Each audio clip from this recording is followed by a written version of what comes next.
Okay, may hapon no. So tapos naman ta sa ato ang mga gimbuhaton no. We'll check our stocks no. So ato ta sa BPI trade. No? So this is the new BPI trade website no. So ari ta sa new BPI trade login no. So mo login ta no, and then so mag-login. Okay, so login, and then ano din ta sa kuan no. So mao na ni ang so inig-login na to diha no. So mangutana na siya og password, and in our case so naka-login na ta no. Wala na to ipakita for security purposes no. Okay, so mao ni siya forma no. So mao ni siya ang look, ang look sa atong BPI trade no. So since tapos naman ang trading hours, so muna ito makita no. So muna itong ang stocks natay ASEN no. So Ayala Energy Corporation, we have also DDMPR. This is a REIT company no. Kanindot sa REIT company is that obligado ni siyang manghatag og dividends every quarter no. So I think almost 80% of the net income is dapat i-distribute sa mga shareholders. So we have also here Philab no. So karaan na to ni siya nga stocks gipalit I think 4 years ago. Unfortunately naka-delist na siya sa PSE no, sa Philippine Stock Exchange. So sa ano kay niya itong buhato no. So just a demo sample mo palit kog ASEN for example. So click na to ang buy nga mo ni mo gawas no, kaning ginatawag na to og order pad no. So ASEN, and then imong tanan for example ang price imong pagpaliton is 3.13 no, kay 3.13 man ni siya,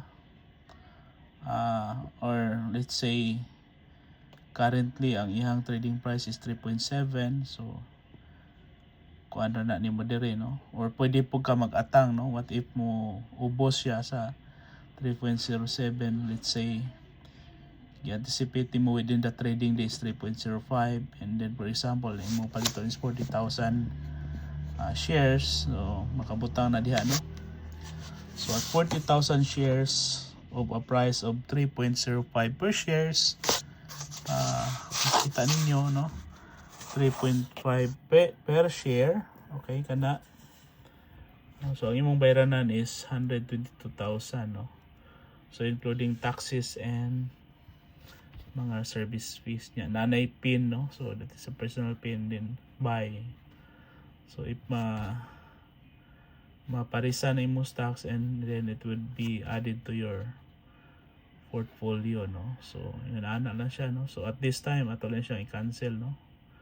So would you about to close? Yes no. So mo itong stocks, and then we have also a lot of here no. Let's see research no. For example Bloom no, Bloomberry no. So kuan mo, so Bloom is currently traded at 3.66, and then money ang mga orders no. So there are also other features in the BPI trade like sell. Okay, we have also news. So BPI research has some news, for example here.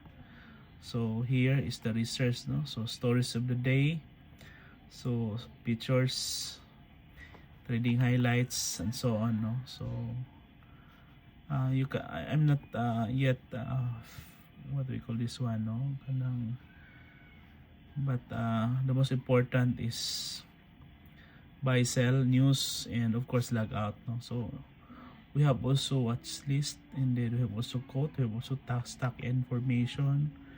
We have also here reserve, let's say the upcoming IPO is a top company no. I think this is a Cebu based company no. So we have also some analysis, market, and what's this for example, stocks info for example. Okay, and yes, currently the stock level is around 6,200 294. That is up of around 0.83% versus yesterday. So, yan lang, no? And then, of course, we will log out, no? Thanks.